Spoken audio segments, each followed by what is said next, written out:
দেখো দিদি আসা কথা কই, তুমি তো দেখতেছো অনেক দিনে ফুলা মায়েরি কেমন তোর আমার ফুলের মতো ভদ্র ফুলা, তুমি এই যুগে এই ফারাত কি এই দুনিয়া তো এক পিস পাইতা না। না আসলে আমরা তো হেরে শুরুতে ওই দেখতাছি বিয়া হইয়া গেল গা দেখতে দেখতে 3 মাস হয়ে গেছে গা বিয়ার না। না না 3 মাস কই 2 মাসও তো হইছে না। আচ্ছা আচ্ছা, তো তোমার বৌমার ফুলা গেছে কই? ঘুরতে গেছে, আবার হেতে আমারে কইছিল মেলা তো বলে যাইবো। যাইও দেখা রেখো কইলাম ফুলারে, আবার বউয়ের পক্ষে যাতে না যা। আরে ধুরি তা প্রথম প্রথম ফর্মালিটি, আস্তে আস্তে আর ইন্টারেস্ট থাকে না। আমার ফুলারে যদি অন খেলনা দেই খেলনা লই বইব দুধের আবুদ্ধা না আসলে হেতের মতো ভদ্র ফুলা এই এলাকাতে একটাও নাই।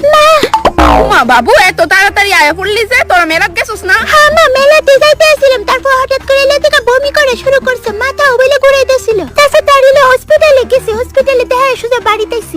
ও মা কিতা গো, হঠাৎ করে এমন হইলো কে রে? কিতা রে বাবু? ওই আসলে মা তুমি থামো। কি ফাইজলামি করে আমার পোলাটা।